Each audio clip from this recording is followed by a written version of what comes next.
An old man, who is known for being very parsimonious, is dying. His whole family has gathered around him to say their last goodbyes. In a weak voice, he asks, "Is my dear wife here?" "Yes, honey, I am here, right beside you," she replies. "Are all my children here in this room?" he continues. "Yes, Daddy, we are all here," his children reply. "What about my grandkids? Are they here too?" the man asks. "Yes, Grandpa, we are here," his grandchildren reply. "So, if you are all here, why is the light on in the kitchen?" he asks.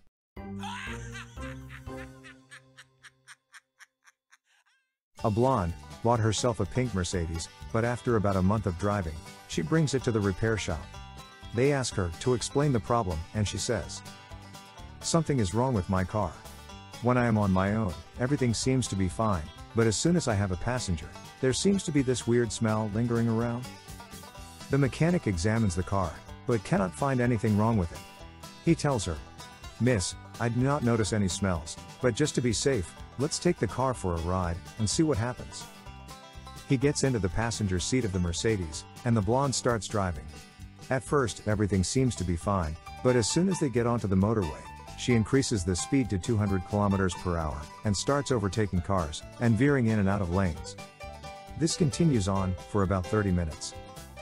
Finally, they arrive back, at the repair shop.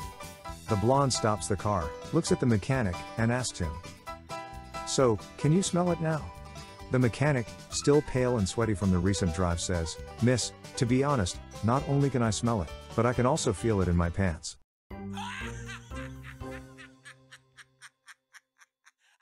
A blonde gave birth to twin daughters. Everyone at the hospital congratulates her, when suddenly she gets extremely upset and starts crying.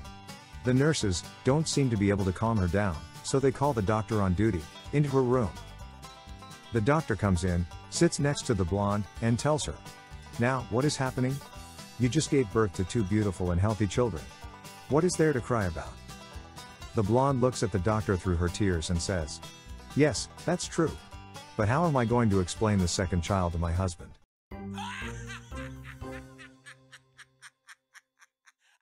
An upset customer comes up to the front desk and asks to speak to the manager. When the manager comes up to him, the man says, "I would like to make an official complaint, as I am very dissatisfied with the service provided by your center." The manager acknowledges the man's frustration, but asks to explain in more detail what caused the upset. So the man says, "Well, I have been donating blood for years. And every time I go to a blood bank, I never draw my own blood, do I? Instead, the nurse does it for me, every single time. Now, why cannot this center do the same? I am really sorry, sir, but I am afraid a sperm bank doesn't work that way," the manager replies.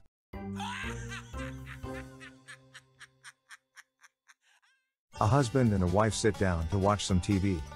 Suddenly, the wife remembers something and says to her husband, "Honey, do you remember that time when you were not feeling that great, and my mother made you her famous chicken soup?"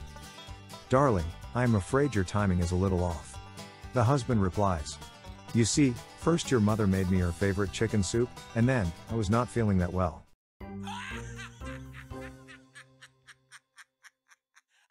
A man and his wife went to the beach, and the wife had drowned.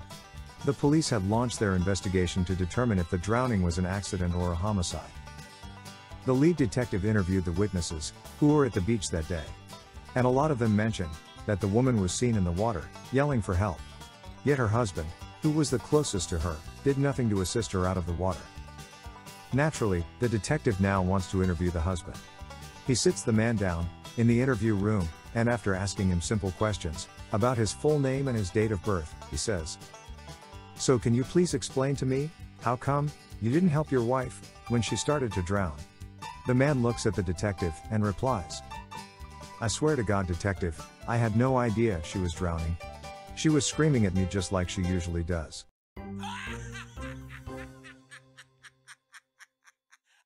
A recent survey was conducted to determine the shampoo purchase criteria for women and men. The survey done on women showed that when purchasing a shampoo, the women look at the following: A. The brand and the quality of the shampoo. B. The fragrance. C. The list of ingredients and their sustainability. D. Media and online reviews. E. Whether or not a store offers a deal on the product. F. Whether or not this shampoo suits their hair type. And G. Packaging. The survey done on men revealed that when purchasing a shampoo, there was only one requirement they had. The bottle needs to have the word shampoo on it.